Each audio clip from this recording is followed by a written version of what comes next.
season.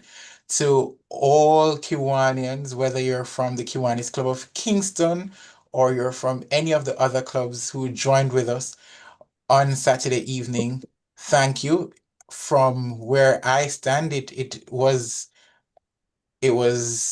a successful outing.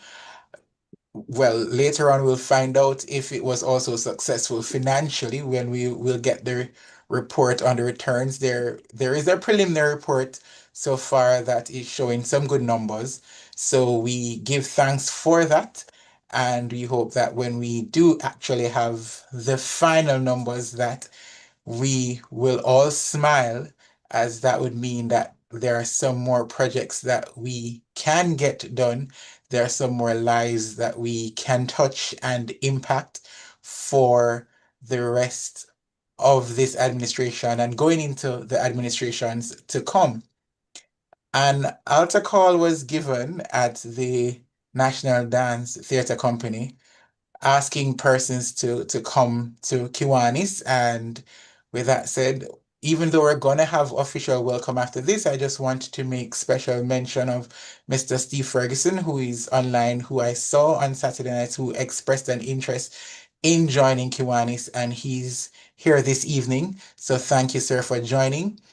Also online, I want to also make special mention of Mr. Christopher Brown, one of our prospects who is on the call this evening. Thank you, sir. They will be officially welcomed after, but I just wanted to make sure that they feel appreciated here and they feel the warm Kingston welcome and that they will make Kingston their home and their place for which to give service to others.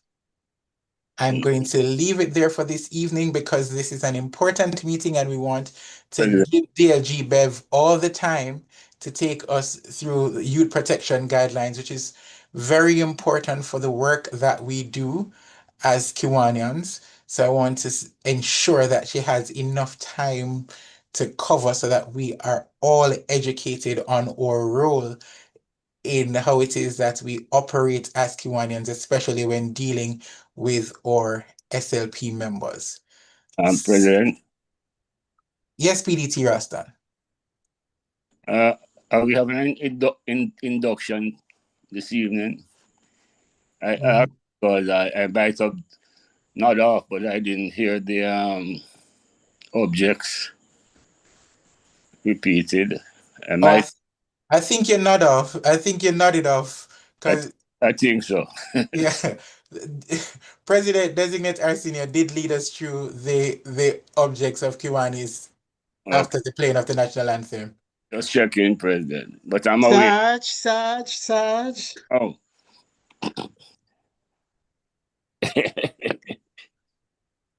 All right. I hope you stay alert for the rest of the meeting.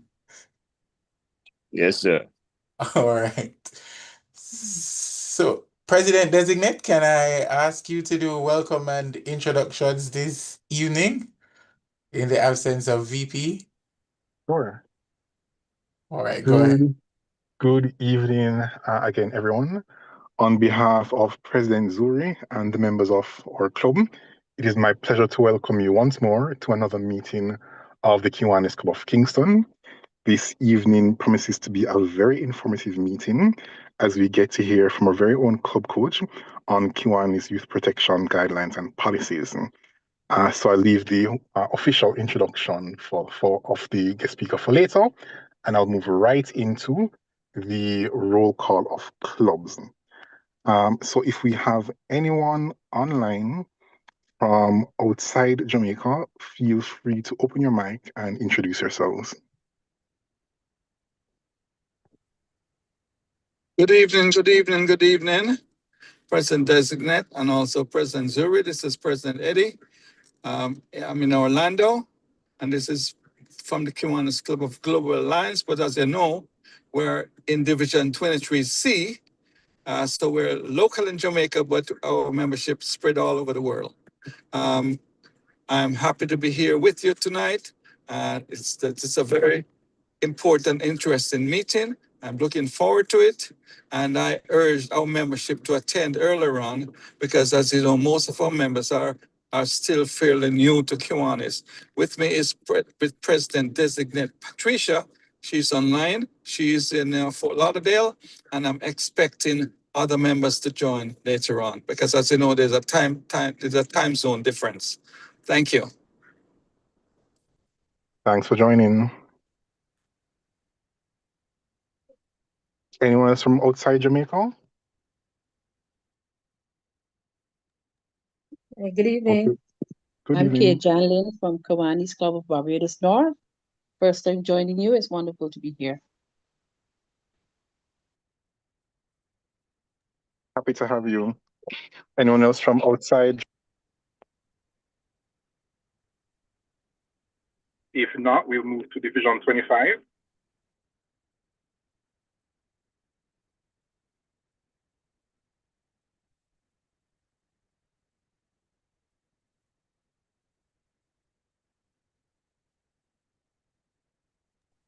How about Division 24? Okay.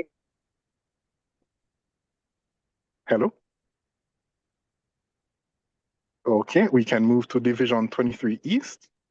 Hi, good evening, Press. Sorry, this is President Joel Grant from the Kiwanis Club of Draxall, Division 24. The pleasure Good for us to evening. be here joining with you to learn something this evening about. With me at this meeting is Secretary Andrick, DLG Herman, Kiwanis Ian Carty, Rowan, SLP Advisor, Kiwanis Advisor Greg Johnson, and Treasurer Merrick. 7 of us in all. Thanks. Thanks for joining. Good night, President Anne-Marie Bishop from the Kiwanis Club of St. Mary. I believe DLG Nesbert is on.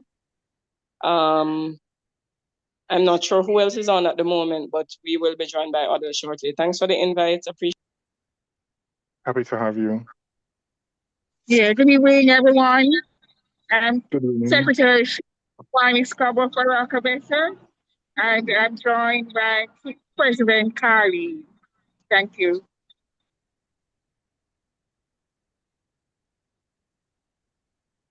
Good evening, everyone. DLG Herman, also from Kiwanis Club of Ocho Rios, celebrating 60 years this year. On with me so far is Kiwani and Sonia. Others should be on. God bless. Thanks for joining.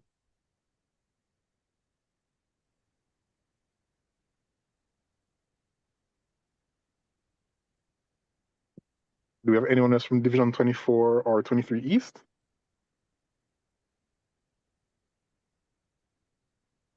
Okay, if not, we can move to Division 23 West.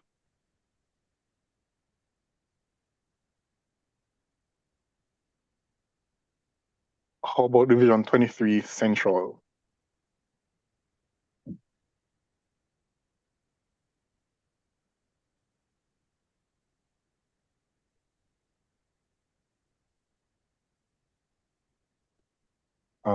If there's none from Division 23 Central, do we have any SLPs on the call or guest of Kiwanians?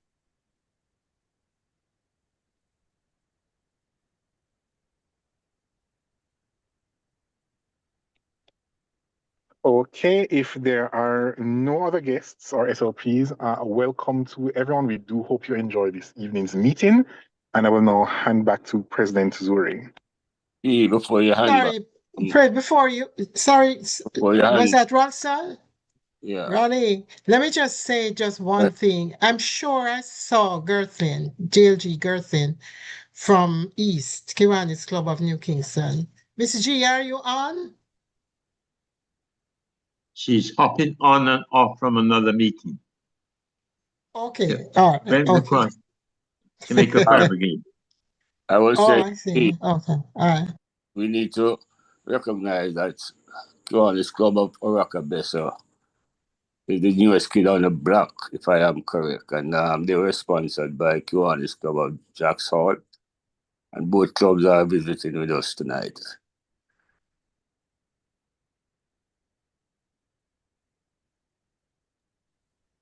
Thank you, PDT, and we extend welcome to both clubs. Sorry, President, I just want to acknowledge the presence of Charter President Designate Wendy Robinson from the Kiwanis Club of Claremont. That will be chartered in a few weeks from Division 24, sponsored by Draxall as well. Thanks. You're most welcome, and it is our pleasure to have you join with us. And I did notice in the chat that we had Miss, I think I'm gonna say Miss Curtin from visiting with us from Trinidad. It's our pleasure to have you as well. And at this time, I'm going to extend again special welcome to Mr. Steve Ferguson and Mr. Christopher Brown. Thank you so much for joining our meeting this evening. President And Zuri, President DLG Zuri, my Gerslin. apologies for disturbing you at this point, and I know better, but guess what? I did hear and I came on and I was going to send a message, but I didn't get a chance then. Sorry, to your presenter, DLG Bev. I'm going back to the launch that I have the signature. And really, I didn't give you any message, my friend.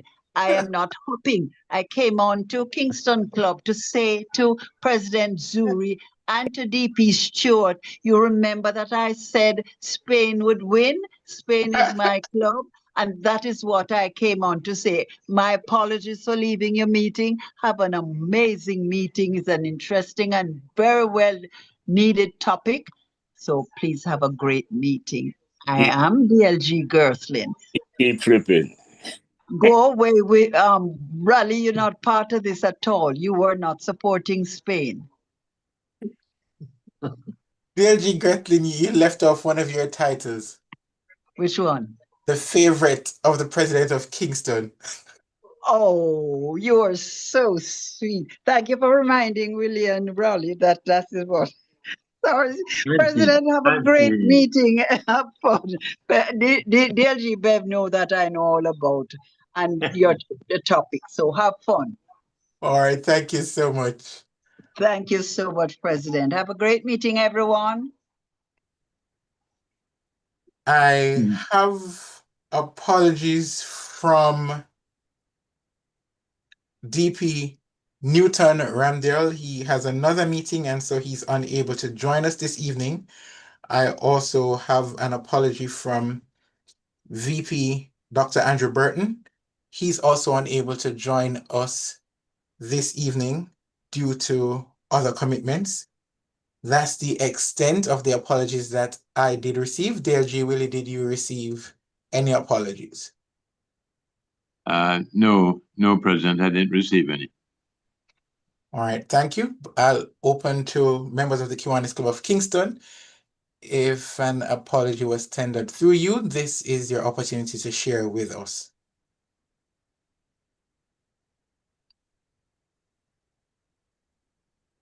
All right, there being no further apologies, we will go to recognition of birthdays and special anniversaries, and we're gonna have him on quite a bit of duty this evening. I'm going to again invite President-designate Arsenio to do recognition of birthdays and anniversaries.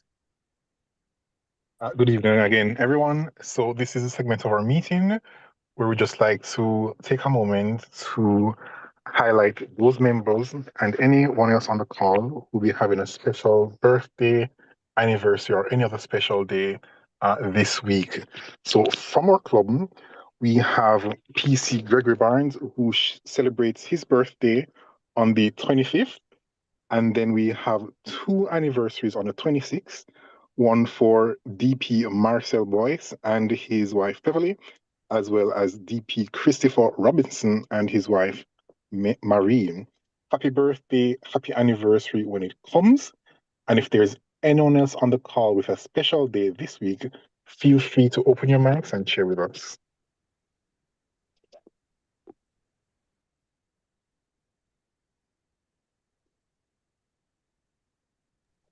Okay, if there is none else, again, happy birthday, happy anniversary when it comes. And I now hand back There to is you. one. There's one in the chat. There's one in the chat. There is one in the chat. President Des? Let me just check that.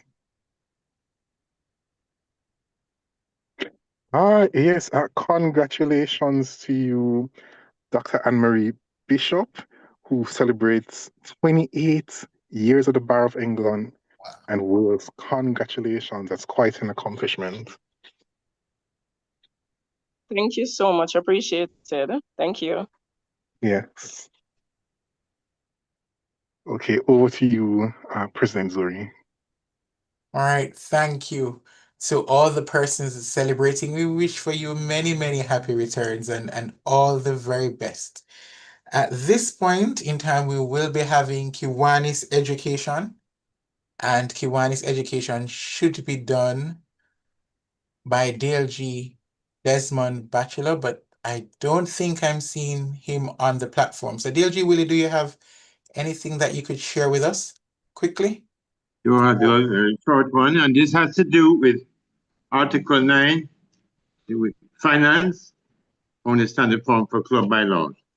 Section 1, not later than October 15th, separate budgets of estimated income and expenditures for the year October 1 to September 30th for the administrative and community service funds shall be adopted by the Board of Directors. When I refer to community services, I mean charity funds. Section 2, the club books of accounts shall be audited at least once each year. The auditors shall be named by the Board of Directors. The auditors should be familiar with financial statements and should reconcile bank statements if necessary and conduct tests of income and expenditure for the past year. The auditors may be club members but shall not be the secretary or the treasurer. A copy of the auditor's report shall be provided to the current Board of Directors and upon request to any club member. Section 3, the Board of Directors shall determine the official depository or depositories and shall designate those persons who shall sign checks. Section 4, if a club is dissolved, resigns, has its charter revoked, or otherwise ceases operations, and if there are funds of other clubs' assets remaining after club obligations are paid, for which the last Board of Directors has made no provision, then the treasurer shall pay such funds to and donate such assets to the Kiwanis International Foundation. Over to you, President. That's Kiwanis Education for this evening. Thank you, DLG Willie. And as usual, I will encourage you to find out as much as you can about the movement that you serve. That will only enhance your service and make you a better Kiwanian. And we are now at this evening's main event. So to introduce our guest speaker, who will speak to us on Kiwanis youth protection guidelines and policies, I hope he's paying attention to hear his name. I'm now going to be inviting PDT Ralston Nunez to do the introduction of this evening's guest speaker. PDT? Yes, President. Thank you for waking me again. Good evening, fellow Kiwanians and friends. President Zuri. Before I hand it over to our guest speaker, last check we had about 37 persons, Kiwanians and guests on the call. So I want to wake up our fingers, and I want to each person to type an answer to this question. That type an answer in the chat. It's going to be very important at the end of the meeting. But in typing your answer, because some might take a minute or less, I don't want you to hit enter until I count down. And the question is, if you could instantly buy one item to make kids in your community smile today, what would it be? So we're ready. 3, 2, 1. You can enter your answer and we will get back to it later. President, while persons are writing and entering. Good night, everyone. I am so excited to introduce our guest speaker tonight. You know, when you think about people who truly pour their hearts into making our communities a better place, her name is always at the top of the list, and she was named with a purpose. She is adorable, beautiful, caring, dedicated, enthusiastic, friendly, generous.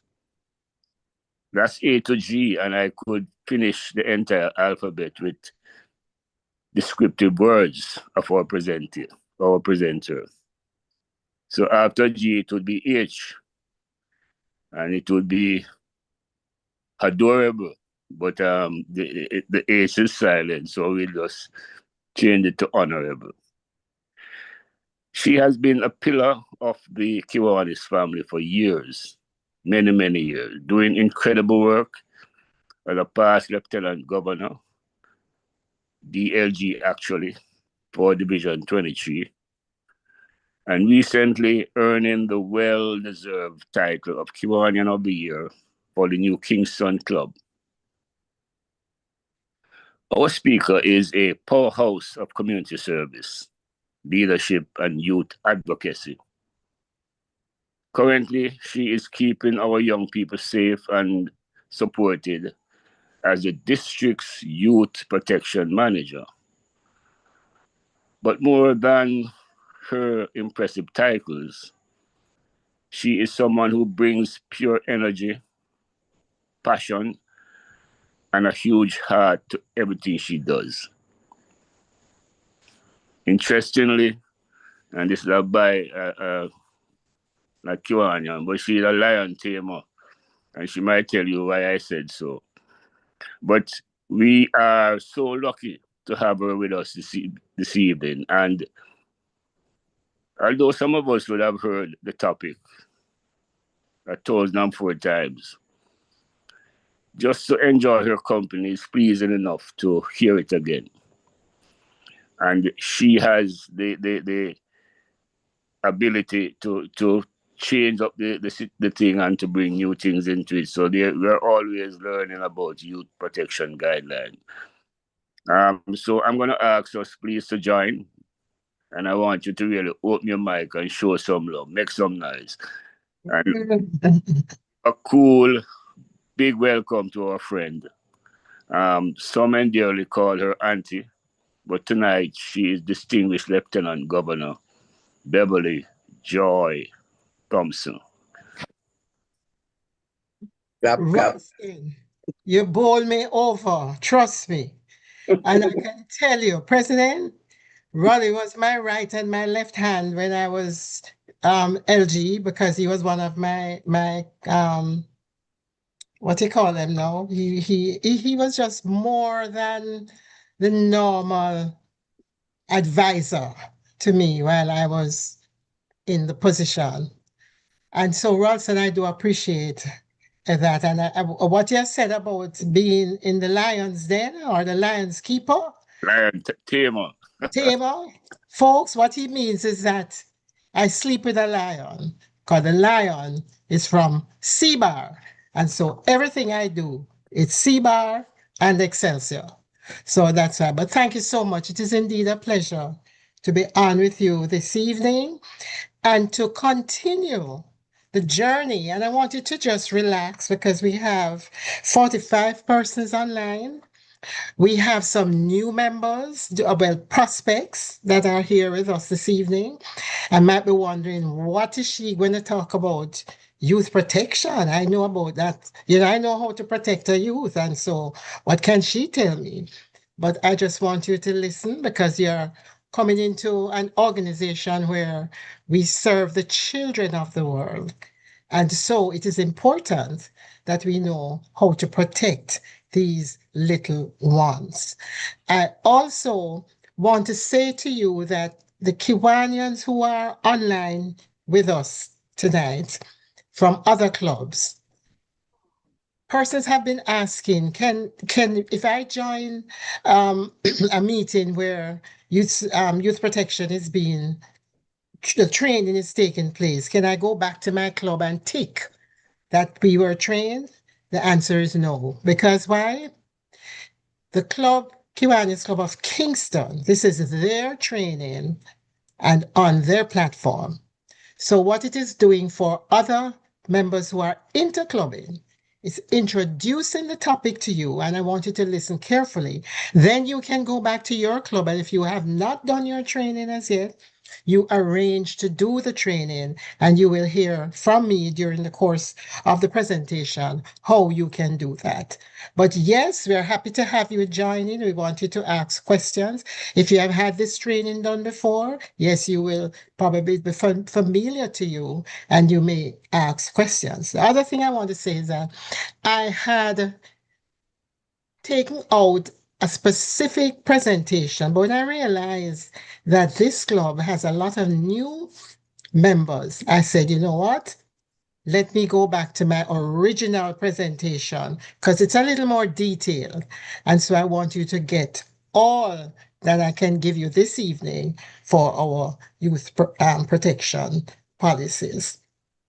And so I want you also to ask questions.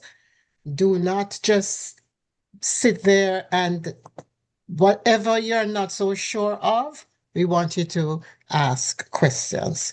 So I'm going to get straight into the matter. No, first of all, President, can you tell me how many service leadership programs, and for new persons, for the prospects, this means we call them SLPs. These are our schools that we work with. And of course, clubs are persons who the clubs take care of them through their principal, their advisors at the school.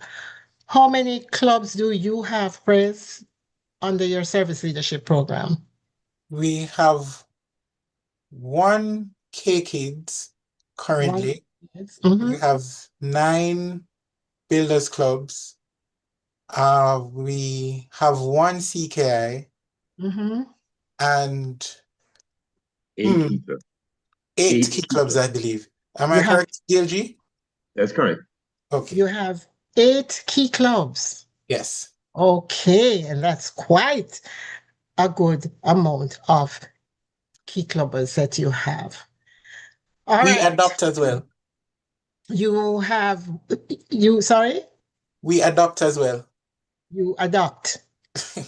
What is, okay, I got you. And so you don't have any action club members. You don't have any action clubs. No action clubs at this time. At this time. Okay, fine. All right, so that's good because you have all of these service leadership programs, and everybody in your club must be a part of the service leadership programs, whether they are just members of the committee or they go to visit to the schools or they are advisors. How many advisors do you have? That we are working on. So we have unofficial advisors now, but we're working on getting the background checks. All right. We will speak off air about that because I need to know that you must have at least, it's with so many clubs that you have, you need to have at least 5 advisors or 4 advisors. So we will speak offline on that. All right. So I want to take you all just to see this group of persons online. These are the supporting staff for the youth protection.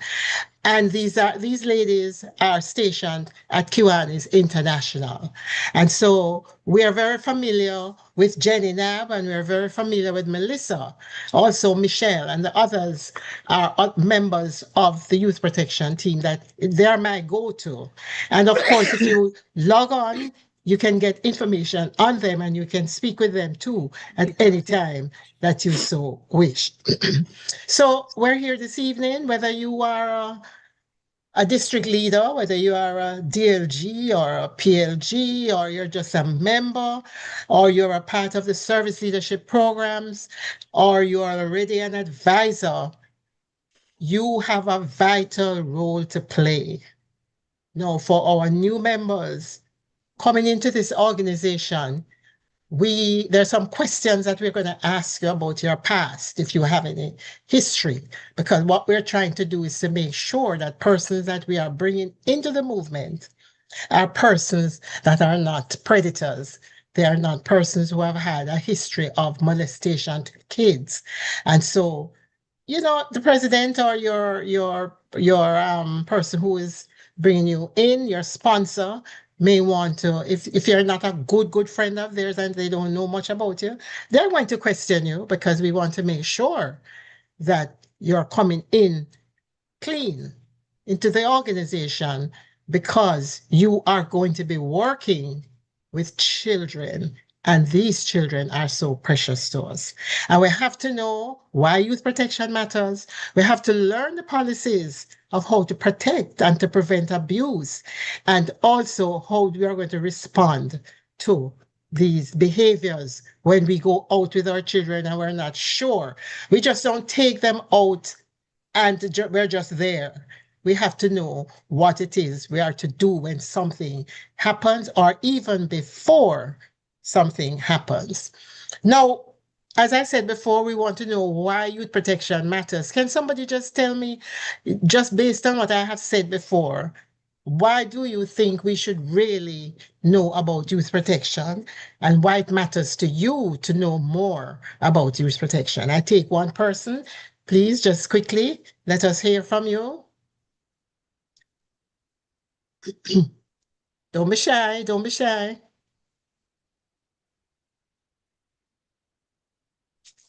Somebody? Yes, I heard a voice. Yes, this is Ian Carter from Draxall. Draxall. Oh, hi. Yes. I'm sorry, Hi. before you go any further, Draxall, I was to give you a special welcome, because I know you are new and you are just moving along so fast and doing so well. Very special welcome to you. I do, thank you. I Yes. really appreciate to be here. But I think what the answer to your question is that so we can ensure the safety and the well-being of anyone that we are in charge of or around. If needed, for any kind of emergencies, we know what to do, who to contact, and all of that stuff. That's right. That's correct. And I'm sure you are planning to have SLPs too. Yes, absolutely. Right. Okay, great. Thank you. Thank you for your answer. Thank you for your answer. Together, we're all stewards, right? We're all there for the young people and who are involved with us. And we have thousands and hundreds of these young people. And as we started out before, I asked the question of Kingston Club, who are, their SLPs, how many persons they have. They have CKIs, they have key clubs, they have builders, and they have K kids. So as you see there, these are all the groups that make up our SLP program. And of course, the Action Club, they don't have any yet, but the Action Club is for persons who are living with disabilities. We do it a little different from the overseas clubs. And I know we have some clubs online on this meeting who are from, yes, I think there are two clubs, interclubbing, that are from, one from Barbados? Don't quite remember, but I know I heard two visiting club from overseas. Trinidad. Okay, great, right. And so these are the clubs that make up our service leadership program. And so we want to talk just a little bit about abuse. We are exposed to abuse every day. We're hearing about abuse every day. I don't know if in the other countries, Trinidad and whomever other persons are on, if you are having these incidences of abuse in the schools. And it's high. In Jamaica, the percentage is pretty high. 1 in 4 girls and 1 in 3 boys, is bullied or something is happening. And we read about it every day, what is happening at the schools. So as adults who are visiting these schools and with the children, we have to have an idea of what to look out for when we visit. Now, this is what you're looking at on the screen here. It's really the overseas figures. But as I said, in Jamaica, we are experiencing bullyism, we are experiencing fights, and children are just fighting one another. And you wonder, what did we do wrong? Where did we go wrong? Where did we go wrong? And we know that abuse happens anytime. It can happen anywhere. And of course, typically, it really occurs in private places, one-on-one interaction in bathrooms, cars, buses, or hotels. Because remember that we have our service leadership programs, especially the key clubs and the CKIs, they have their conventions and they are alone. They go to these hotels, they overnight. And so anything can happen. If any of you have ever been, and Willie can attest to it, we know what happens when they're all out together. And so this is why we have to be there to make sure, it's like policing them. So we have to make sure that we are there to look out as to what is happening. Okay. Now, the protection goals that we have in Kiwanis, we want to know how to protect, to educate, and to, of course, engage all Kiwanians, youth and the adults, in what to do when it comes to youth, protecting our youth. And of course, as we said, we want to be able to aim to protect, to educate, and engage all Kiwanis members, youth and adults, to prevent and how to intervene appropriately when anything starts to go out of whack with our youth. Now, how we're going to meet our goals? There are many ways that we can do this. And tonight is one way. We're in a little training program. You're not going to learn everything tonight. But of course, we have the culture of care. We have background checks. You need to know what is a background check. Why do I need a background check? And of course, we have access to the policies and the training session, because what I'm doing with you now tonight online, you can go online yourself at kiwanis.org and plug in youth protection, and everything will come up and you can sit and learn at your pleasure of all that we're talking about. You go into more detail, because I'm just skimming the surface of this, but you can log on and then you will be able to get more information on the youth protection. As I said, you go to kiwanis.org, youth protection, and you find all the resources there. Lots of information. It gives you everything. Youth Protection Week, and also how bully prevention, how you prevent bullyism, and all of that. It's right there online. And I'm charging each and every one tonight online here with us to, when you have some time, to log on and get with it with your Kiwanis training.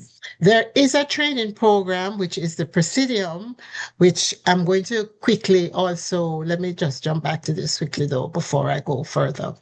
Some of the things that you have access to online, it's like a one-page document, this document here, which gives you youth protection in on a one page. So this document, it is important for you to, the secretary of your club, to print this one-page document, do copies of it, keep it at your club.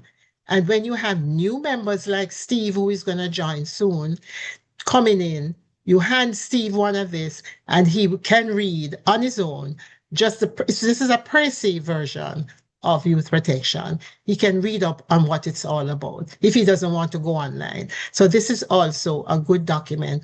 And also when new members are coming in, Pres, you make sure that one of these, this document is in their folder. I know they get a little package. You make sure you have one of these in their package for them. Of course, I'm not going to go back through the youth protection, the web page. I told you about the web page. We want you to just jump on. And of course, whenever you have the opportunity to join a forum whether you're going to be at a convention, once there is a forum on youth protection, we are encouraging persons to join that forum. Okay? And so it gives you more information right on spot about youth protection. And of course, there are additional things that you're going to know that we're not going to get into tonight. You're going to learn about the use of alcohol, tobacco, personal information on the youth, and transportation, which we're going to touch on tonight, social media and medication. All of this, you're going to learn what does that mean? What do they mean by the use of alcohol and tobacco? What is all of that? What is the transportation rule of three? We're going to talk a little about that tonight. But the training itself is just going to skim the surface. But when you go online, you will get more in detail, in-depth training. Okay? And these are additional policies to our youth protection. Now, what is the training? Kiwanis International requires each club to do this training each year. And this is why when I started, I said to members who are online, interclubbing, it's a part of the requirement. If you look back at your distinguished criteria, you will see that youth protection policy training is one of the criteria that you have to have. Okay? And you can do it like what we're doing here now, Kingston Club, they're doing their training online. But other clubs, you can do it at your club meeting. You can do it, have little excerpts of training at in your education slot. You can do a special evening at your club for youth protection. But it is a requirement, and we want you to make sure that you get in on this. And of course, it's accessible to all clubs. And of course, once you have done this, we're asking the secretary of the club to make sure that she goes on or he goes online and indicate, and it's showing you where you should go, that your club received youth protection guidelines training. Okay? It's something, I'll say it again, it's a requirement.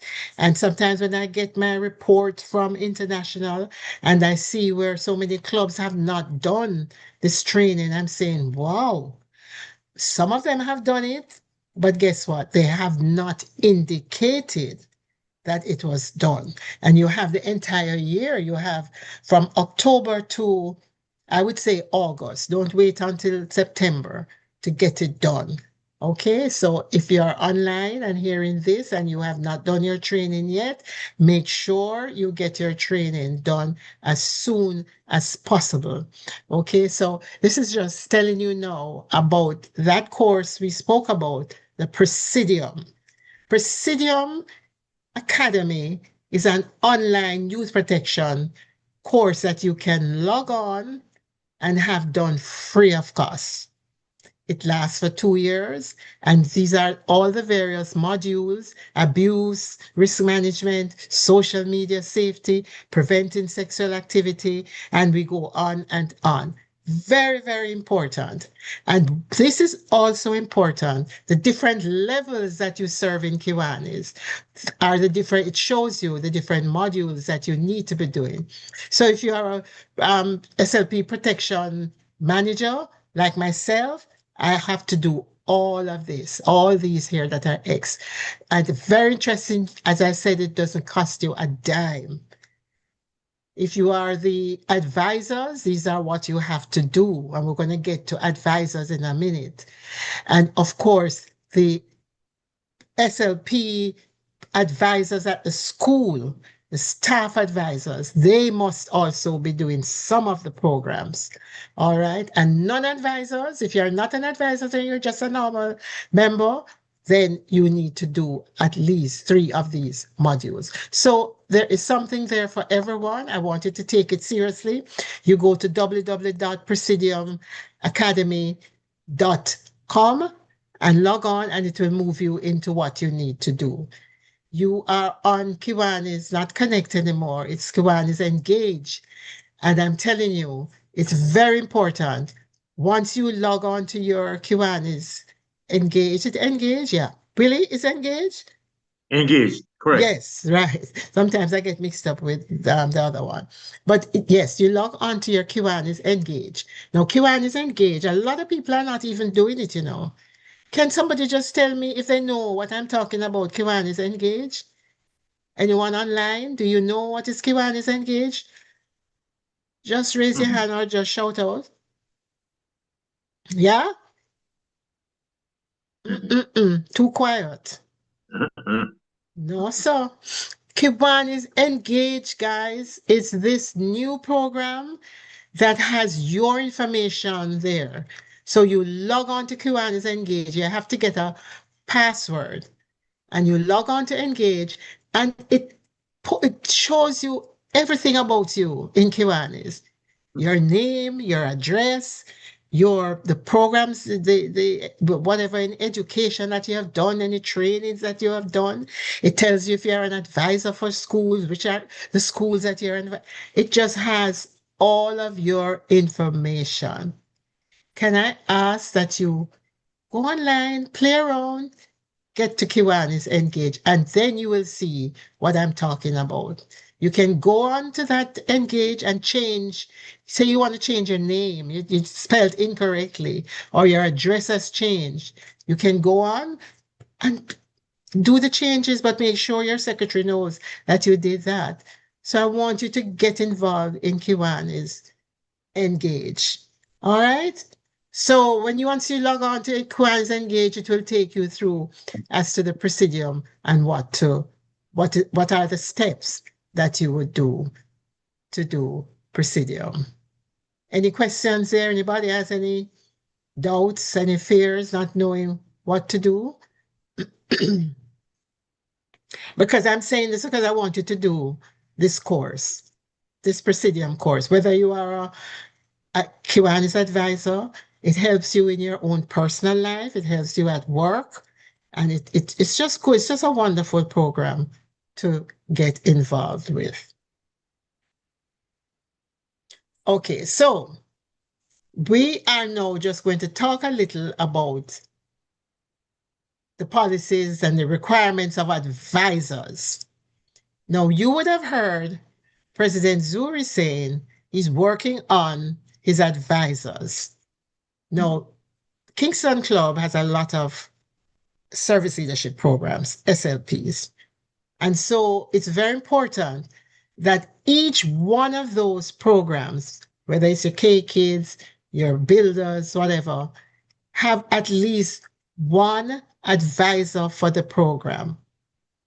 Because this person would be the dedicated person and would act as a chaperone, and they are the official chaperone for their club. So this person requires, Kiwanis requires of this person that they have a background check and that they know they have been through the Presidium course.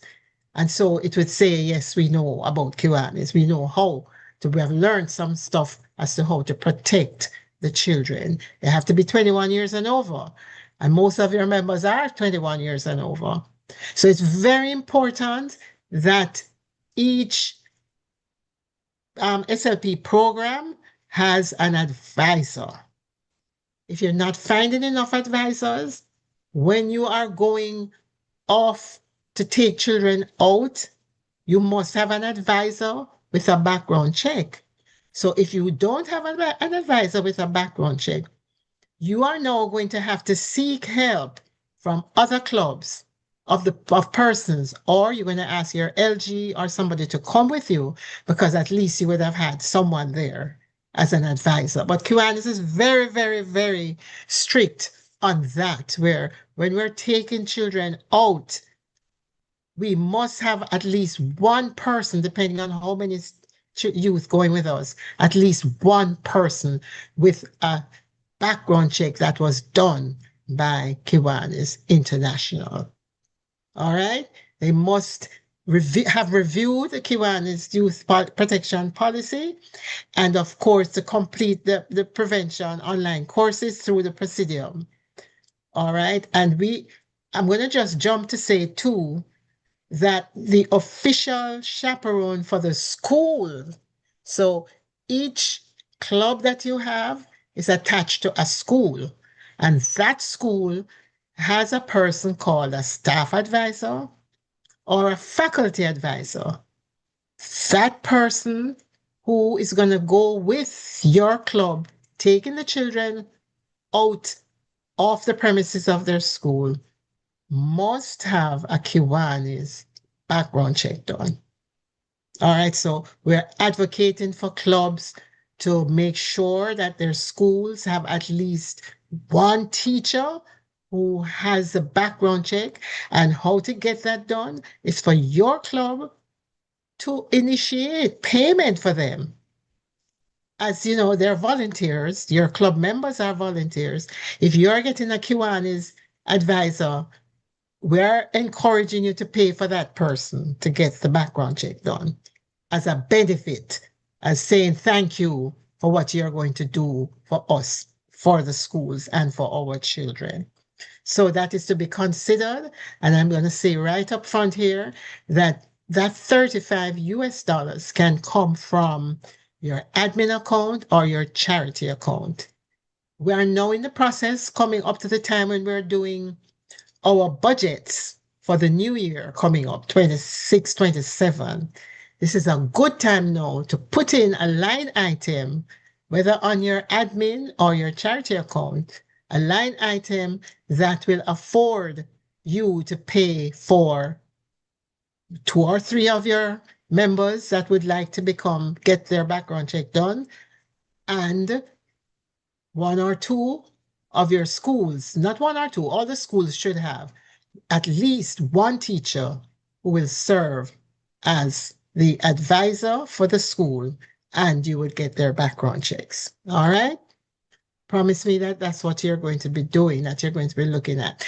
And we're not going to just look at the ratio, that why we're talking about this background check, we're talking about advisor and, Kiwanian advisor, whatever. No, Kiwan is very strict when it comes to our children, and we want the rules to be adhered to. Because what Kiwan is also saying, for an adult, and if you're over 21, you're an adult and you have had your background check done and so on, this is what they're saying. If we're going to be taking the children, or if we're going to go to the school that we have, any one of your schools having a sports day, and we're going to go down to the sports day and we're going to be helping them on the campus doing everything, and you have over like 50 and below 50 students there at the sports day. We're just saying to cover ourselves and to be there to help to protect the children on this single day event. We're saying you need only one advisor or one chaperone from your club that will make sure things are going good, and that person has to have a background check. So it's 1 in 50 for 50 students. We want to make sure that you have at least one Kiwanian advisor that's going to go. No, don't misunderstand what I'm saying. All other Kiwanians can attend, but just there is this one person from your club that is officially responsible.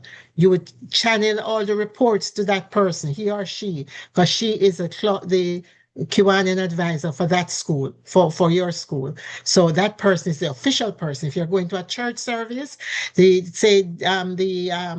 Key Club church service, we have over 50 children in that one. We have about 200 children, sometimes 300, right? So we're going to need more than just one. But each club would have their advisors coming there. But it doesn't negate other members of the club going to the church service as just being there as a Kiwanian. You don't have to have a background check for that. Okay, so don't think that you can't do anything if you don't have a background check. Background checks are for the advisors from the club and from the school.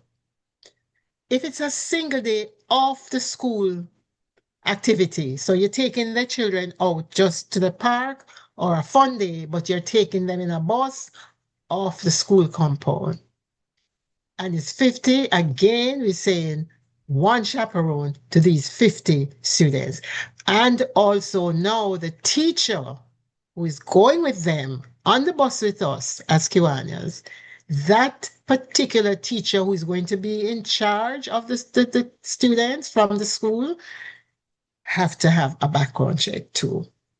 Okay, so get that, understand it, because I know a lot of the school clubs not practicing this. And I'm hoping that very soon all clubs will understand what we're talking about and that they will follow these rules. There are lots of clubs still who are making sure, because I remember recently when we were going down to DCM, to the district convention with our key clubs. Yes, our DA was adamant and she made sure both herself and the acting, the DA, Suzette is our district administrator for key clubs. And then we have the ADA, who is Stefan. They worked so hard in trying to make sure the ratio was correct. Because this moves into the overnight SLP event. And that requires now a different ratio altogether. That requires you having one adult male to 10 youth males. So if you have 50, you're going to have 5 adult males for those 50 students. Okay, and 1 adult female for 10 youth females. So we don't mix it males with female and etc. We don't. So you see the importance of making sure, if you have so many clubs like what you have, Kingston Club, your club has quite a few SLPs. We have to make sure we have our advisors in the, we have the proper number for the advisors. Okay, and why are we doing all of this? False allegations can take place. Yes, somebody wants to say something? A question. Did I hear you correct? For the male, it's 1 in 5, and for the female, it's 1 in 10? No, for the male is 1 in 10. Yeah. And for the female is 1 in 10. Okay. Go ahead. 1 in 10, yes. All right. And so false allegations can happen. You are somewhere with these children, and guess what? Some troublemaker wants to say you took somebody to the bathroom all by yourself and something might have happened. You know what I'm talking about. So this is why we have to have enough eyes and ears out in these areas where we're looking out at all time. What this is saying to you that you must remain in an area where other adults and youth can see you.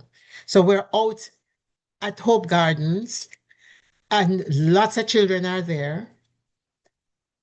You don't take a child off anywhere by yourself. Don't go into a bathroom alone with the youth.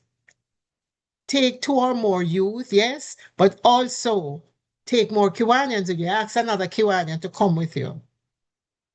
Okay? To make sure that no false allegations take place. Now, you all know what I'm talking about. Because remember, we have male clubs, we have female clubs, we have clubs that have both male and female. Avoid physical contact. A lot of us, this is difficult for us because we know as Jamaicans and as Caribbean people, we're very friendly, we touchy.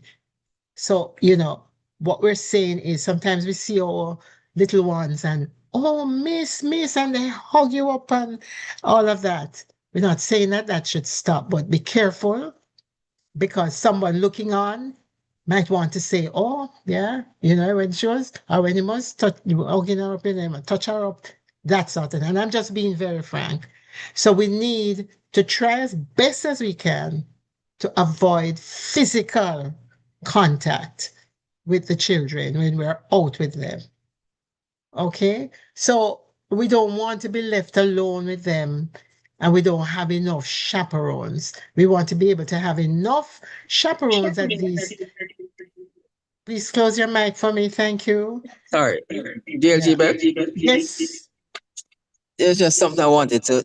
I'm not sure if you actually said it, but when we're talking about chaperones, yes, and I mean, we have schools that have girls and we have schools that have boys and some that are mixed. But the fact is that we have both genders, but our club is an all-male club. How does that affect what you're saying? Okay, we can't be chaperones for the girls. I just want to clarify that. All right. So your chaperone would come in the form of a male being a Kiwanian advisor for one of your clubs. So you have a male. Did you know that when you're going on a project, a big project, and parents can be chaperones too, you know? Friends of your club can be chaperones, but they still have to get a background check done. So if you are concerned, say you're having a big event with the kids and your club is a male club, but you're going to have male and female. You're first of all going to make sure that the school would be sending a teacher, depending on how many students going, would be sending a teacher who has a background check to be there with you as a chaperone. It could be a male teacher, it could be a female teacher. But you can also get parents to come along as chaperones if you don't meet the required number. Okay. I remember when we used to do a hike to Hardware Gap, or I think that was where we used to go. And it would have been a mixture of, boys and girls and so on. And we just used to go with them. No, I'm just wondering if something like that we could do again. So that hike is just for the day. You're not overnighting. No, we're not overnighting. This ratio of 1 in 10 is for overnight stays. Oh, okay. So when we were sending off our key clubbers to international convention just this year, we had to make sure, DA Suzette had to make sure that she had enough, the ratio was good with her male and female students that are traveling overseas because they're going to be in a hotel. So the ratio is just for overnight stays. Follow? Okay. You got? Right. Understood. Yeah, I got that. Right. Okay. And in that case, if you don't have enough, you can now jump to parents and ask parents to be chaperones. If it's a program that's going to be big enough and they're going to stay overnight, you can ask parents. But the parents can't sleep in the same room. Sorry. The chaperones cannot sleep in the same room as the students. The parents, yes, but not the chaperones if they're not. So just to clarify, so when it's not an overnight situation, now, when it's not an overnight situation, what are the requirements then? When it's not an overnight and let me jump back to that. When it's a single day on the premises, it's just 1 in 50. 1 in 50. If it's a single day off the premises. Single day off the premises, it's same 1 in 50. Okay. 1 chaperone to 50. So you would be covered. Okay. You would be covered.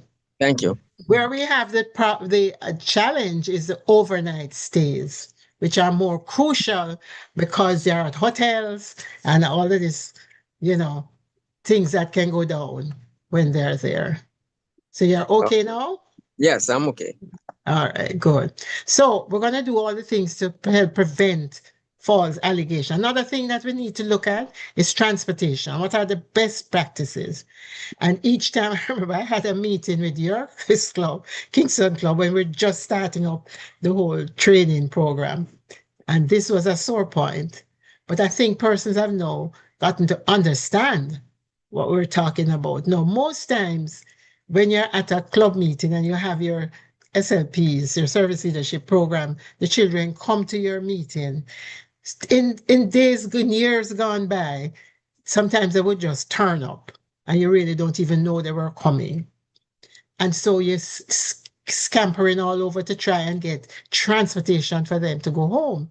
So you would have some, especially in the male clubs, you would have some male members saying, I will take Mary, I will take Bev.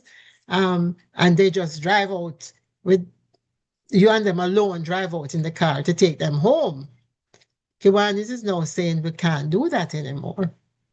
So in any car situation, it has to be at least 3 people in the car. And I always say to people, if you're going to take home Mary, and it's Mary alone because Mary lives close to you, listen how hard this is. Mary lives near to you, you know. But we are saying you and Mary alone can't just go in the car. We are saying you have to get somebody else with you, at least one more person. That if Mary should say, make a complaint to her parent that John troubled me, Kiwani and John touched me while I was in the car. Your other Kiwani is there to say, no, that never go like that. It's not so it go. But if it's just you and Mary alone, then Mary can say anything to her parents. So this is why we're saying at least 3 persons in a car. And what this really leads us to do is to plan better when the kids are coming to our meetings. But since COVID, we have had this online business now because of everything has changed, but we're slowly getting back to where students are visiting, making interclubs. And so we have to do it the right way and plan. They need to let you know before that they're coming to your meeting, how many of them are coming, if they have a drive for parents to pick them up, whatever. Proper arrangements have to be made. And of course, you know that the parent or guardian approval has to be done before. So some schools have an approval, a generic one right across the board once they have a service club in their school. And so parents get one of those forms and they automatically sign, giving approval for these kind of trips, but they still need to know before that their child will be at North St. Andrew or at Kingston Club for interclubbing with the club, right? And so you also have to follow the rules of the club that the child is from. Okay, everybody's clear with that? Clear on traveling with our students. Another thing that we have to understand too is the online communication. Now we are online. If you notice in my background, I have a K. We do a lot of online. And so we have to train them and, we have to set up ourselves properly. So we need to, once we're doing anything, a meeting or so, we have to make sure we follow the same rules as what it is to have online meetings. You as a club having an online meeting with your school, you have to make sure that your members who are joining also know the rules, the open mic, speaking before your turn, putting up your hands for them to learn all of this. So I always ask clubs, make sure that you are training them right because they're looking at us. Make sure that on that meeting, you have at least one person on the call that has a background check.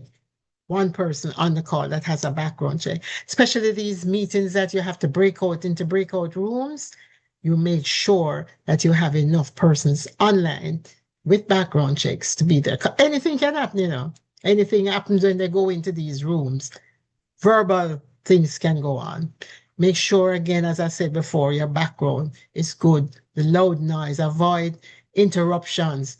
Make sure the music, whatever is playing, and your language is good for our kids because we are training them.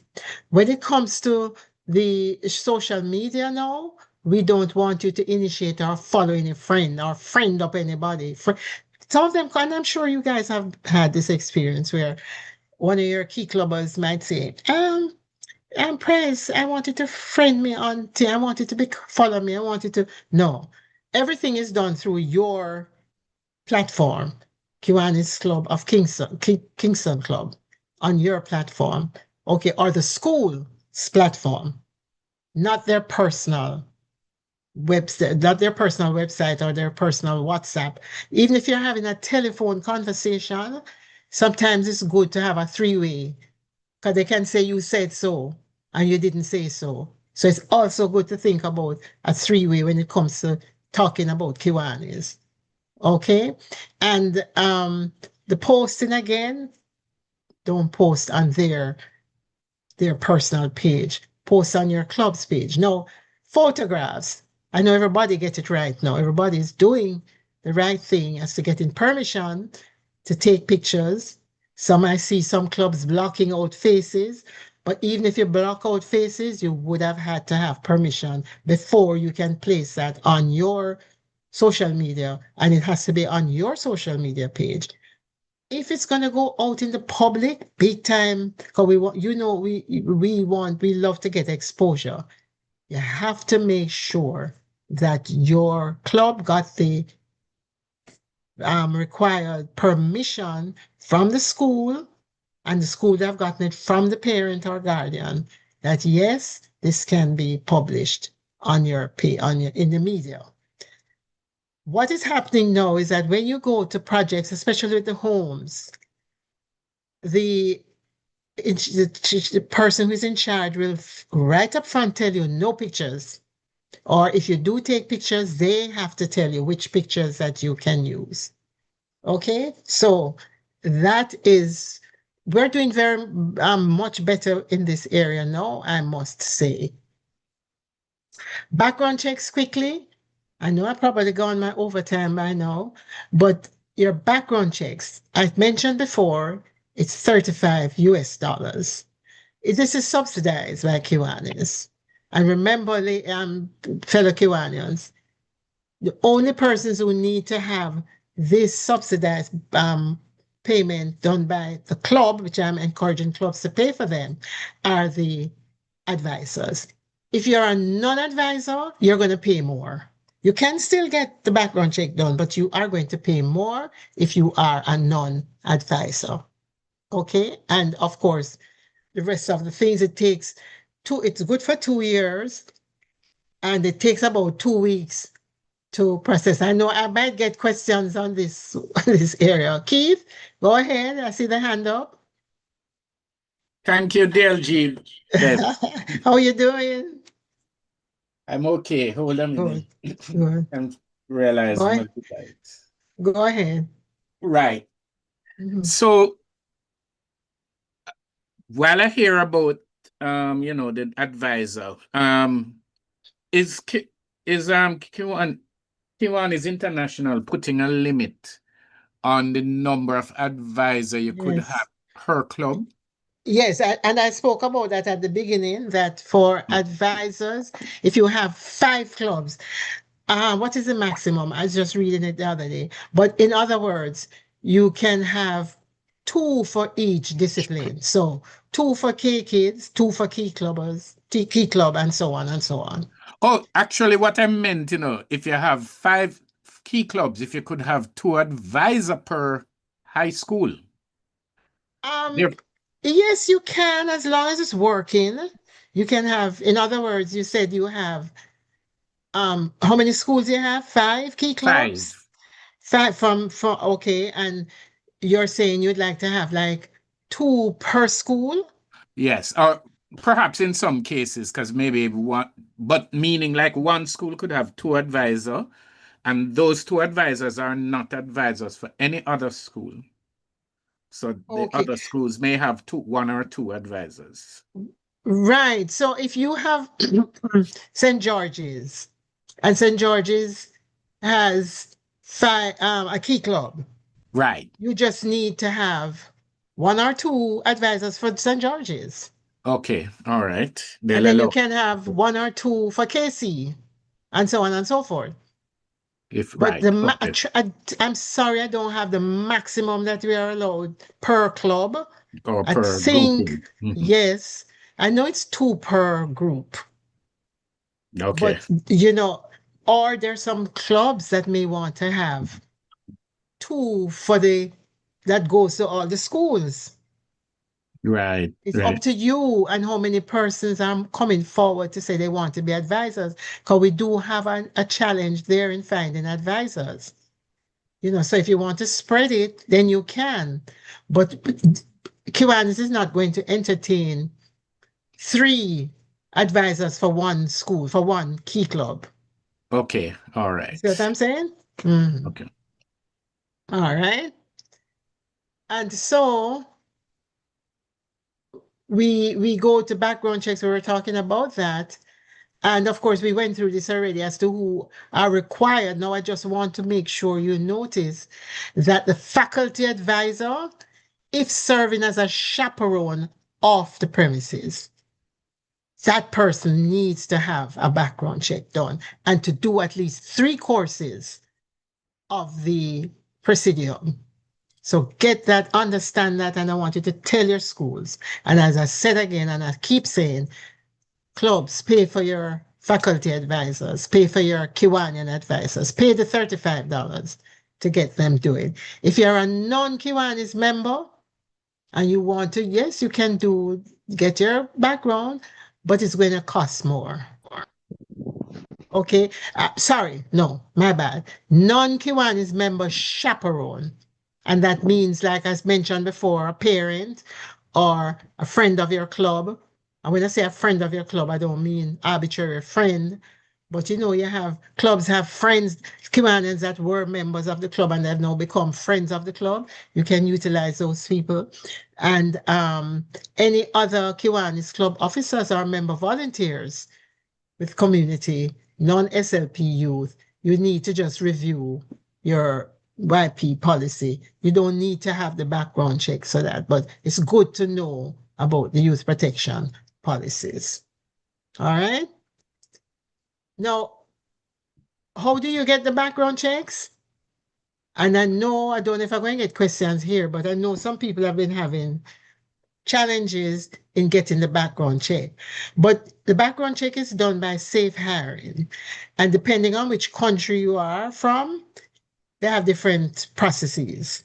So in Jamaica, in the Caribbean, we have been having a little challenge, and we're trying to work it out with that same group of ladies that you saw at the beginning or forms a part of Kiwanis International. We're trying to work that out with them so it makes it easier. It is in fact easier now because what they're saying, and most clubs know now, that when you're sending off for your background checks, the secretary of your club can do it, or you can try to go on your Kiwanis Engage and try to do it yourself. But it's best if your secretary does it for you. So the secretary would take on your name, your member number, the club that you are going to be the Kiwanis advisors for, their member number, your email address, and I think one more item. And so then they would send that over to backgroundcheck.org, and then the process would go on to Safe Hiring. But those are the things that they're going to need before. But you must be, to get your background check as a Kiwanis advisor, you must be going to be an advisor, if you're not before, an advisor for one of your SLPs. And your club secretary should be able to say which school is that. There are lots of people who try to come on to get it at the $35 and say they're going to be advisors, but for where? The club don't even have a SLP program. So we have to be very careful about when we are sending off. Let your secretary do it for you. If you're in doubt, call me and I will be able to guide you for that. Now, the culture of care, I'm not going to go into it much, but it's really that the Kiwanis Culture of Care initiatives provide students with resources to prevent bullying, beyond upstander, locate mental health resources, and so on. And the resources that we provide, this program is now being put together again. They're working on it.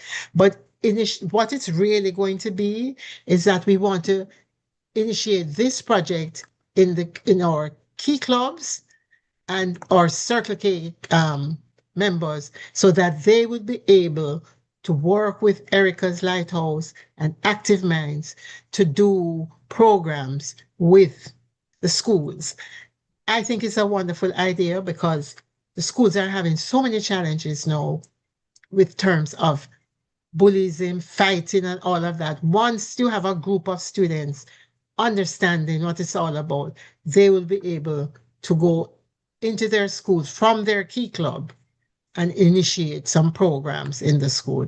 It's a program that once we get it off the ground, we can have the members who are key clubbers and circle cares who are going to do the program will get certificates at the end of the program. So you'll hear more about culture of care. All right. How to protect and respond? We say, if you see something, you hear something, say something. You're traveling in a bus with your kids going out and you notice some troubling behavior. Somebody sees something happening and they come and tell you that, listen, a little boy down the back is misbehaving, so and so. Don't just shove it off. Get to it, find out what is happening in a way that we're not bullying or we're not chastising. Kiwanians have a way of sometimes when they go out with their builders club or especially the littler ones, they want to, we have to be careful how we do that. We just want you to be gentle.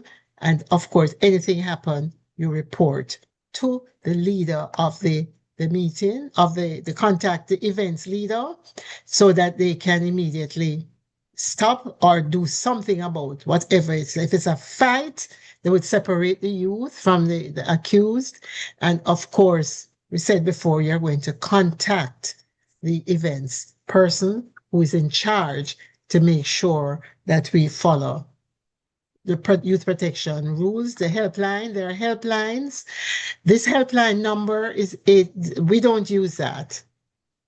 But in Jamaica, did anybody know that there's a helpline number in Jamaica, 211? 211, if you have to call quickly, it's 211. And of course, Child Protection and Family Services Agency.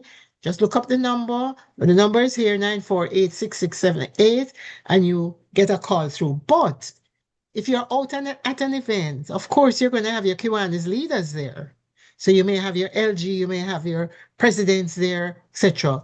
There are persons you can get them to jump in and help if something happens where a child has to be taken to the hospital and all of that. A fight break out. Remember, two Kiwanians, in all that we're doing, something happens while you're out traveling. We don't want you to spread the news that imagine Immaculate and whatever students were in a fight. No, we just maintain confidentiality. Who must know will know. Whoever the accused is or the accuser, we know, and we're going to make notes. You have to make notes as to what the incident was about, what happened.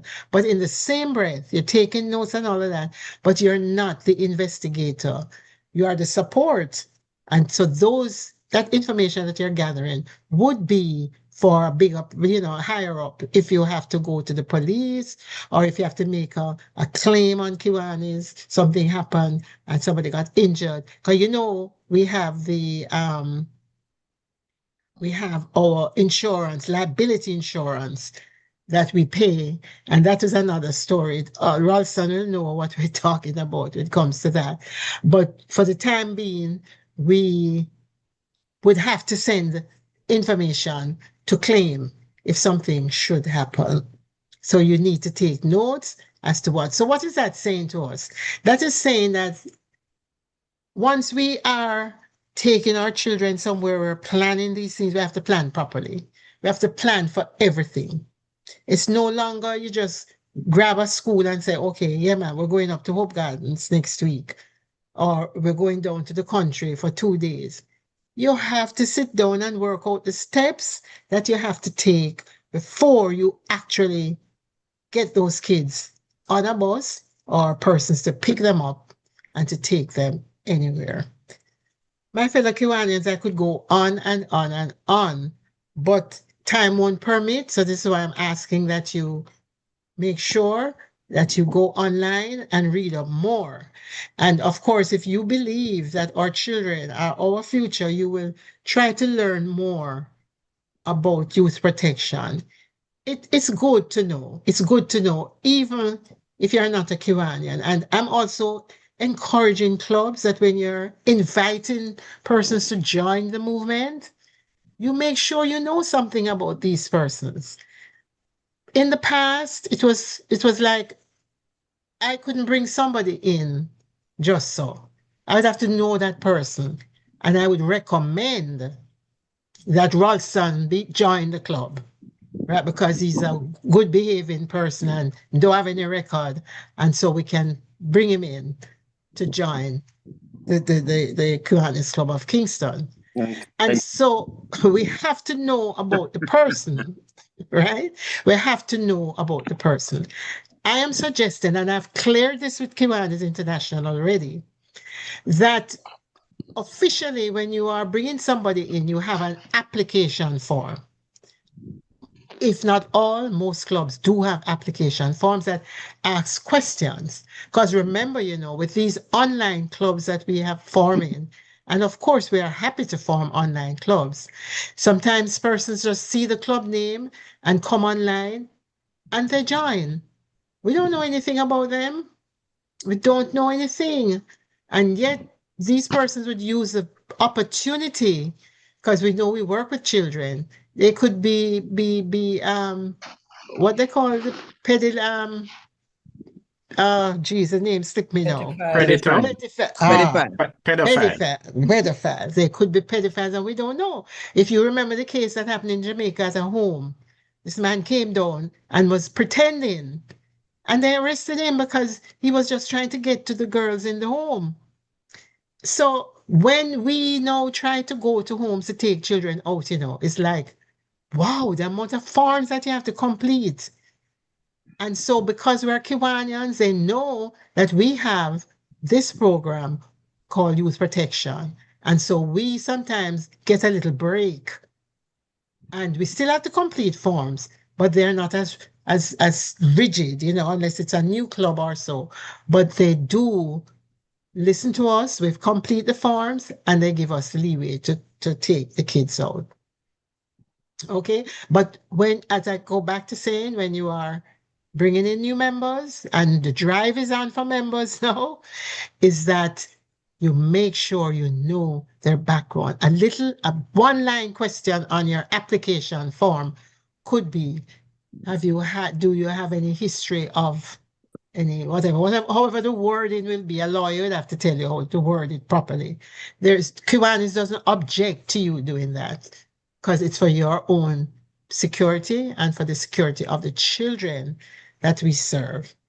If you know somebody, and good, yeah, but make sure your application forms have a question like that will question the mind of the person filling it out, that they would think twice if they're not in good standing. All right, so I want to just thank you for inviting me to be online with you this evening.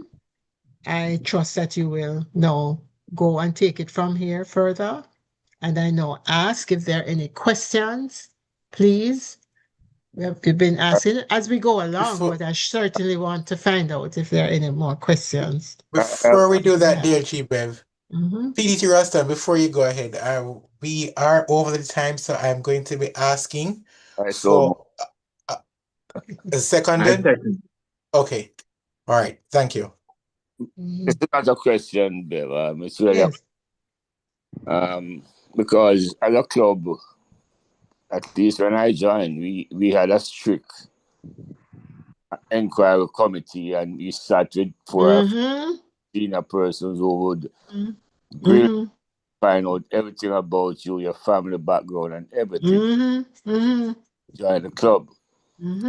Over the years, Kiwanis International, in pushing this thing with status, cause clubs to, instead of net fishing Instead of spear fishing, they go net fishing and just draw people. A haul, yeah.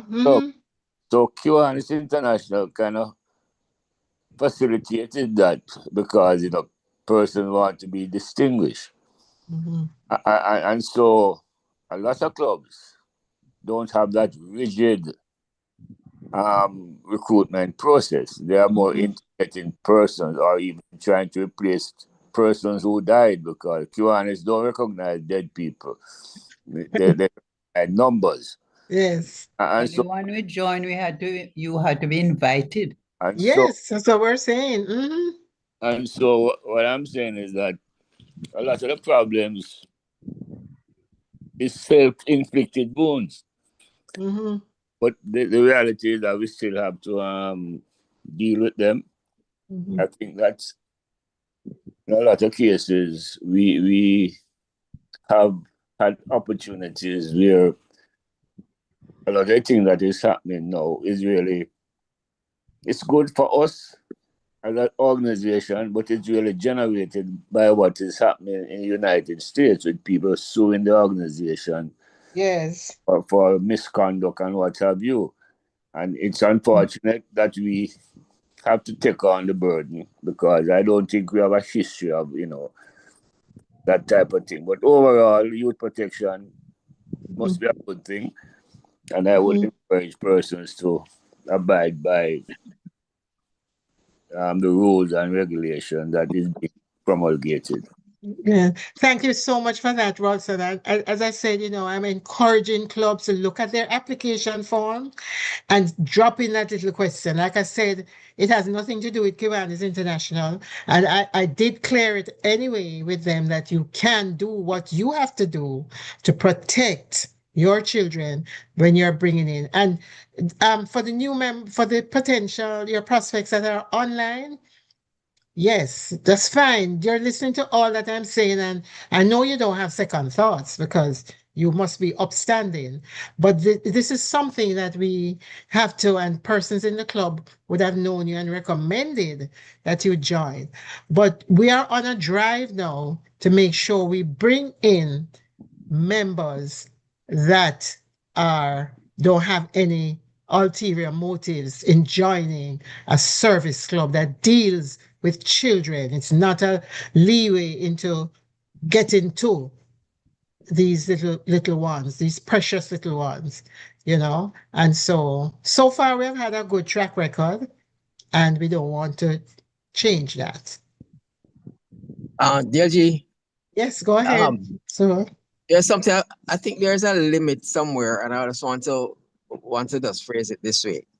In the good old days, we used to have as an objective having 2 advisors per school. That was an objective. Over the years, we have not been able to live up to that, right? So we just can't find the numbers of persons for that ratio. But what I wanted to clarify from you, I think we said we had 8 key clubs, for example.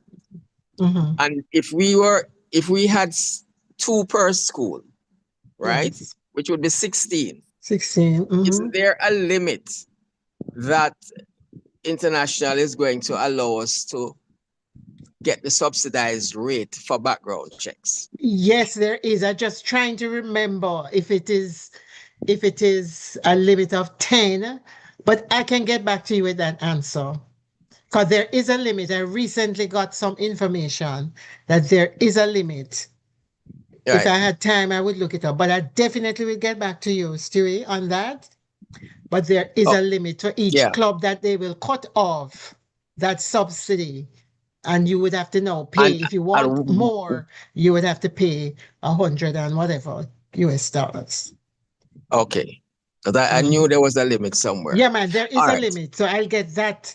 I don't want to just tell you off my head. I know there's a limit. Recently, I think towards the end of last year, this was instituted, a limit to that. Right. But I'll get back to you on that.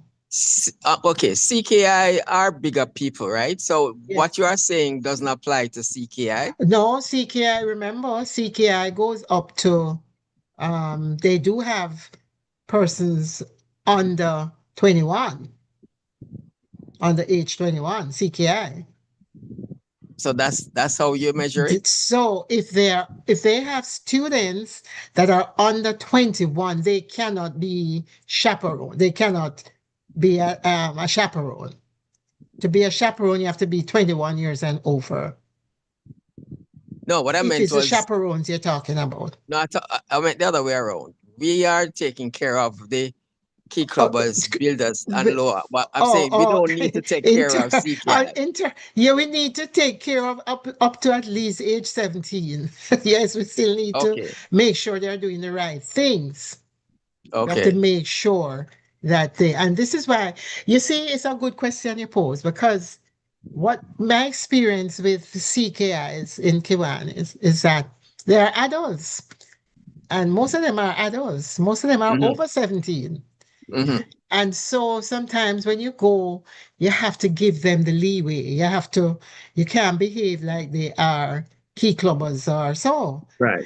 And so there's a thin line though, because you do have young ones, 17, 18, 19, that, but you still have to handle them. My mother would say, with kid gloves, but you're still guiding because they still need guidance. But you're going to.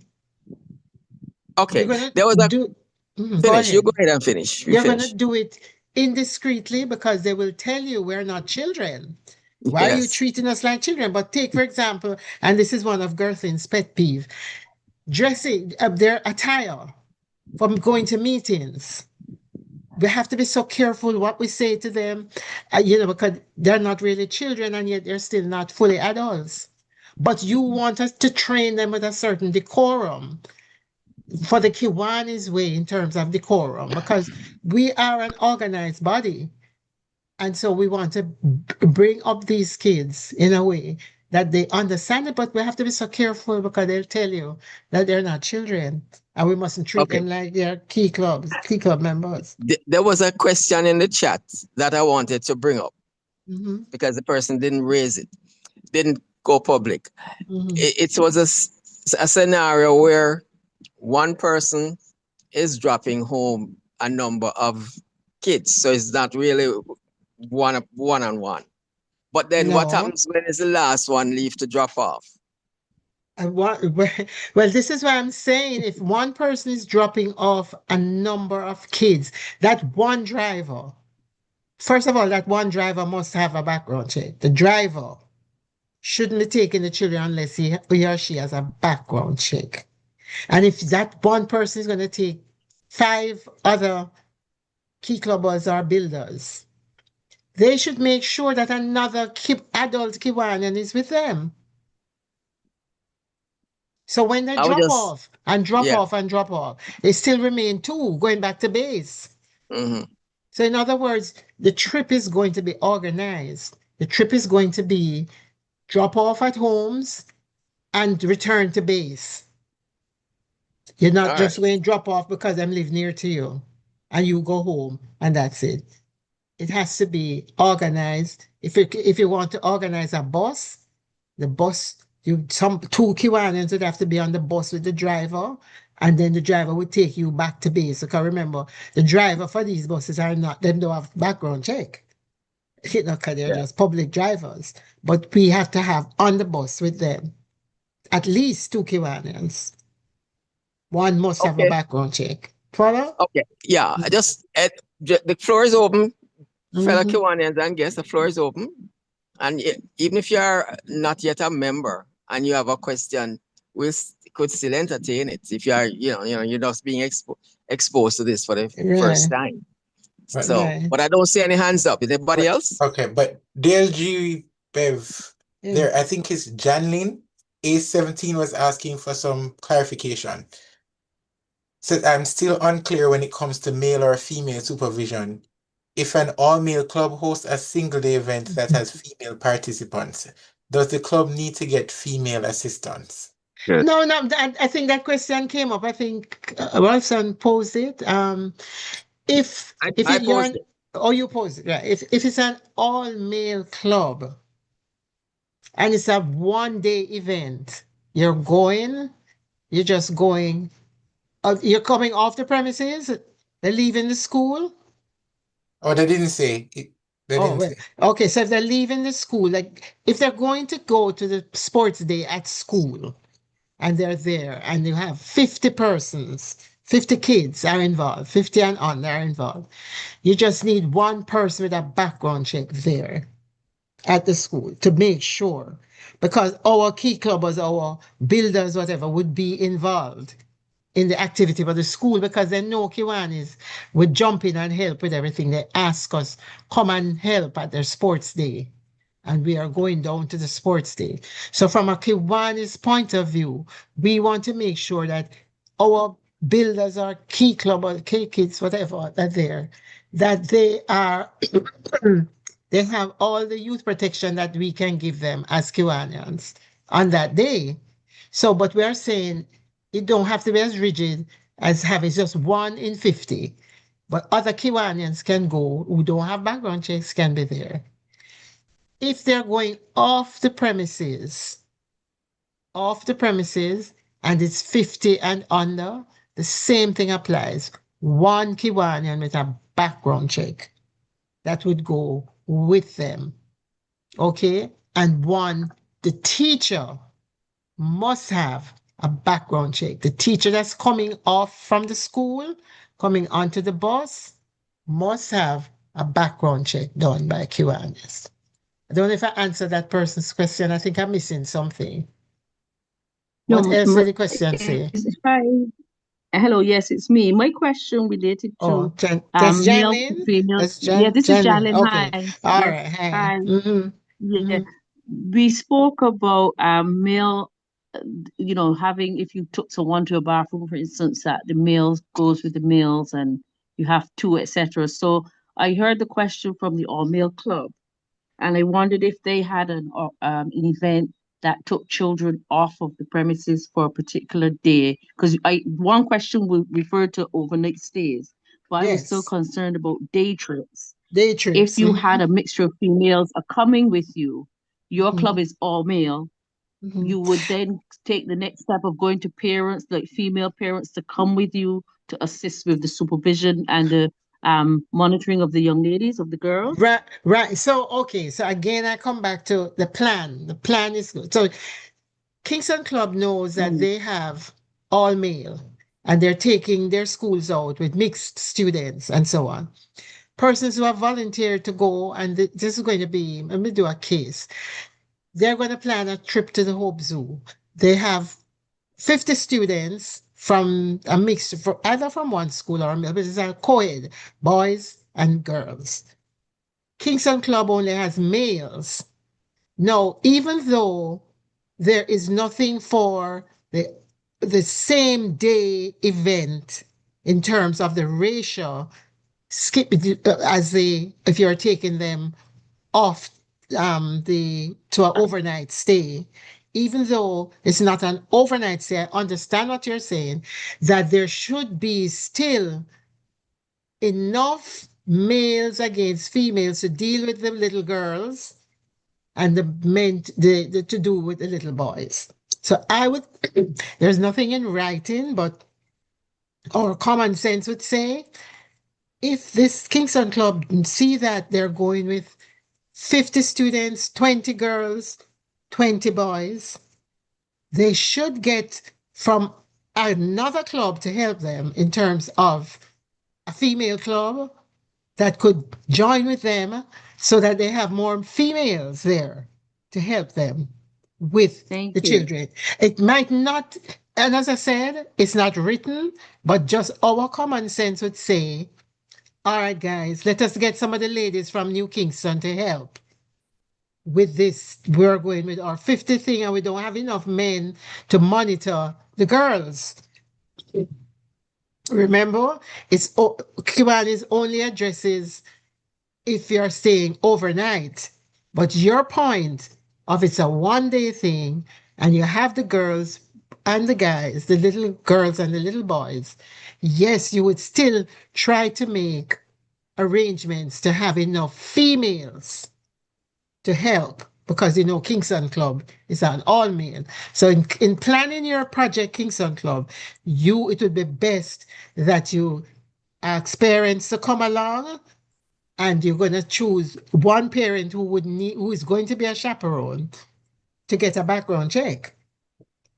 But You see what maybe I'm I thought saying? you said that if it's not, you're not overnighting, If you men know, can be. no. I'm just speaking now from a parent's point of view and from our Janlin's point of view, where it's not written. There's nothing written that they must have unless they're overnighting, that the ratio applies. But Janlin made a very valid point in terms of the male clubs that only have males. Kiwanis don't require you, if it's a day project, that you have to have a male looking after the male and a female looking after the female, because you're an all-male club. But her point is taken that we should then try to make sure that we cover our bases, just in case.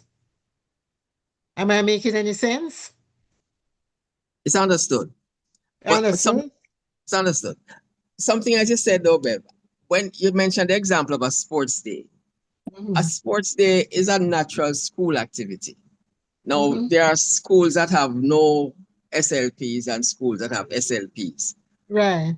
I'm not sure why you're suggesting that if they are having, if the school has an SLP club, yes, why are we obliged to be there at all? Is there no, one suppose the sports day? school, no, but the school invites you. And your K kids, or let's deal with the ones that have SLP in there. If the school invites you, you would have a builders club or whatever at that school. So your builders clubites probably would be part of the daily activities, or they may not be. So you're not obligated to go, but the teacher call and ask you, can Kingston Club come and help me with our school thing? Oh, it's not a Kiwanis event. Remember now, and I'm dealing with not a Kiwanis event. No, you're not obligated. But the teacher, knowing that we are service clubs and we work with the children, she feels safe in asking you to come and help. No, okay, I understand that. You understand what I'm saying? We're doing this but out it's not of. that. We're not required to be there. We're not. No. But if we are asked. But if you are asked, and more so if you have a club that's in the school, you would have more interest in being there because some of your clubites will be participating, but you're just there. And this is why they're saying you really only need like one person to come in. They don't have to even come if they don't want to, because it's not a Kiwanis event. Right. That's but really what I'm saying. If it is a Kiwanis event now, it's a different kettle of fish. Yeah. Understood. You understand? Yeah. All right. So one final thing for me to just wrap all of this up, DLG, my question. Well, in recent times, I see that there's a WhatsApp group that has been created for Kiwanis members and our SLPs, and it said it's for communication purposes, to have communication across the entire K family. How does the youth protection guidelines affect this kind of communication, this kind of WhatsApp group scenario?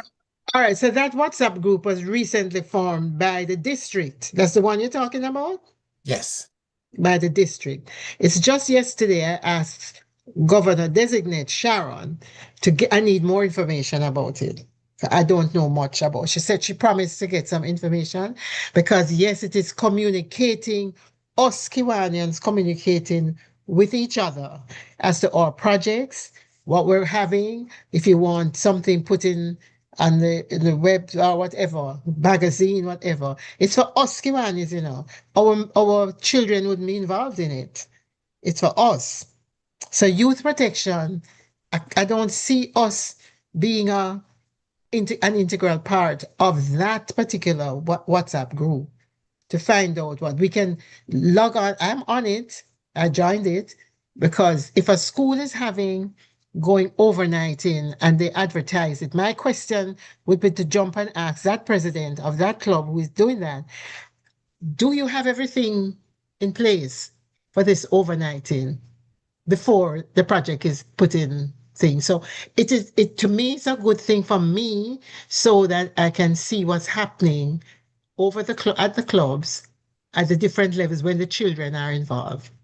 So a club is going to advertise that they're having a day at the zoo and asking other clubs to join. My first question to that club is, how many students will be going? And, take it from there. I understand, but it's not like a youth protection. I would have to jump in with youth protection policies and that until the club decides that the project that they're going to do entails the youth. And so my interest there would be, is everything under control? You have everything in place to do all of this. So I don't mind the little group because it will help us to talk more. When I see something, I would want to contact the club and say, you have everything in place? Fine. Well, the reason I asked is because it was said to be outside of the clubs that the SLPs would be involved as well. But I'm happy to hear now that no, the SLPs are not involved. Well, I don't know them being involved as different clubs, schools being on that said website. On that said WhatsApp group. I need to know more as I asked Governor Designate to give me more information as to that website. But I did know I know they're out asking for clubs to join on because they want to be able to communicate with each other as to the projects, and if a club needs help, they will be able to jump in and say, okay, I can send you whatever, 3 boxes of Pampers or whatever. That's the way I envisage what will happen with this. But I'm to get more information. All right, thank you so much. But the official duty this evening to say thank you is Kiwanian Stephen Levy. So I'm going to invite him at this point to do the vote of thanks. All right, thank you, President Zuri, and good evening to all our fellow Kiwanians and guests. On behalf of the Kiwanis Club of Kingston, it is my distinct pleasure to extend our heartfelt thanks to our presenter this evening, DLG Beverly Thompson. DLG Bev, as we affectionately call you, thank you so much for delivering such an informative and practical presentation on the Kiwanis Youth Protection Guidelines and Policies. You have reminded us that youth protection is not simply a policy to be followed. It is a responsibility that we all share. We are very much grateful that you introduced us to the many courses, resources, and training programs that are available through the Kiwanis that will equip us to better serve and protect our SLPs. One of the most sobering takeaways for me is just the statistics that you had shared earlier as it relates to the number of girls and boys who experience bullying.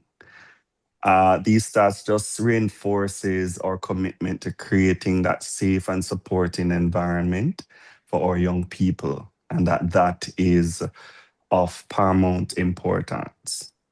You also emphasize that, whenever we engage with our SLPs, that proper training is essential, not just for their safety, but for ours as well as volunteers and advisors.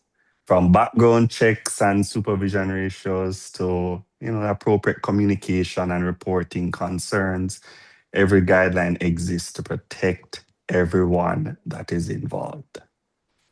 DLG Bev, thank you for sharing your knowledge, your experience, and your passion for safeguarding our young people. Your presentation this evening, I'm sure, has challenged us to be more intentional, more vigilant, and more committed to maintaining a culture of care through our Kiwanis family. Fellow Kiwanians and guests, please utilize those emojis and join me in showing our appreciation to DLG Beverly Thompson for an outstanding and impactful presentation this evening. Back to Thank you, you, President everyone. Zuri. Thank you, Stephen. It was my pleasure. I love what I do, and I love my club, Kingston Club.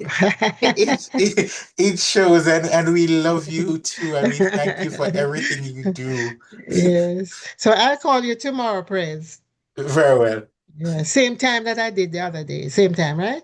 Yeah. Okay. Same time might not be good for tomorrow. I'll let you know what Okay. time. Please let me know. All Okay. right. Okay. Thank you, everyone. Thank you. All right. DLG Willie, notices and announcements and interclubbing opportunities. Yes, Pres. Hold on. Can you hear me? Yes, we're hearing you. Sorry, my camera is gone. Regarding notices, I don't have any as such as now, but I also I would want to invite members of the club to North St. Andrews' next fundraising function, which is join Kiwanis Club of North St. Andrews for a night of laughter and fun to Patrick Brown's Parade, the Gavel and the Rolling Calf at the Courtly Auditorium on Saturday, July 25th at 5 p.m. Cost $4,500. DLG Willie, that's Gallus here, DLG Willie. Yeah, sorry, what did I say? It's not Gavel, it's Gallus. Oh Lord, sorry. Can't read my writing. Sorry. I should have allowed you to say. And I got the message across. In terms of interclub, I would advise members tomorrow of the schedule for the remainder of the week and early next week. We do have an invitation by Kiwanis Club of New Kingston to attend their meeting tomorrow evening at 6 p.m. I would also like to take this opportunity to thank those clubs, visiting clubs that participated in our benefit performance of National Dance Theatre Company last Saturday for their contribution. Without you all, the night would not be the same. It was successful just because of the participation by our clubs who contributed to the evening. At this time, President, perhaps you may want to invite members to making announcements or notices. I'm certain there's a lot of announcements coming from Division 24. Sure. So over to you. All right, sure. Thank you, DLG. If there is anyone on the call this evening who would wish to notify us about an upcoming event or something that's happening, give you the opportunity to do so now. Opportunity going once. Opportunity going President twice. Zuri, or President Zuri, thanks. All right, so Division 24 is inviting all Kiwanis clubs throughout Jamaica to come celebrate with us the historic formation of the very first two Kiwanis Voices clubs to be formed in Jamaica. It's going to be a big historic event, and we're looking forward to see every club in Jamaica represented. Thank you. Remind him of the date. That will be Saturday, August 22nd at 6 p.m. in St. Anne. And we'll be having the governor. She'll be doing the keynote address. And we also have P.E. Hope Marks. She's coming as well as the governor-elect designate Christine King-Wallin, who is responsible for Voices Clubs for the district. She'll be coming as well. Just remind us of the venue, Joel. Those of us who are not familiar with it.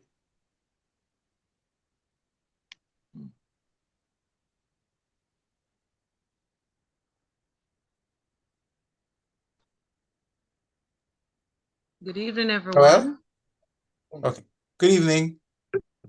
The Kiwanis Club of the Garden Parish, Ocho Rios, will be having an induction ceremony last Tuesday of this month at Vista Del Mar Gated Community in Drax Hall.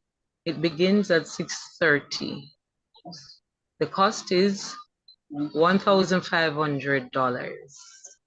We're inviting members who are interested you can get in touch with us for directions.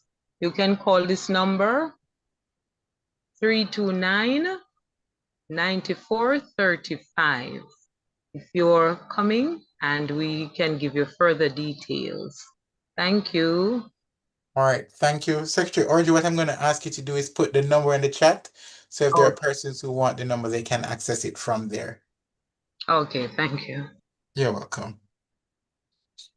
All right, going 3 times. Opportunity gone until... Hello. Hello. Good evening. This is D.H. Herman, Kiwanis Club of Ocho Rios. Kiwanis Club of Ocho Rios is the 3rd club formed in Jamaica, and the club celebrates 60 years September 12th. We have a number of things happening. We send them in the group, but mainly there's a big banquet in November, and there's a special day September 11th. For more details, you come in the group. Thank you. Thank you. All right, going 3 times, gone until next week. Thought for the week: we cannot always build the future for our youth, but we can build our youth for the future. And that is from Franklin D. Roosevelt. At this time, I'm going to invite us all on the platform to raise our glasses, imaginary, figurative, or literal glasses, in a toast to Kiwanis International and the Jamaica land we love. This meeting of the Kiwanis Club of Kingston is now terminated, and I do wish for you all a good evening, and thank you so much for joining us for this meeting, and we hope to see you again at our next meeting. Yes.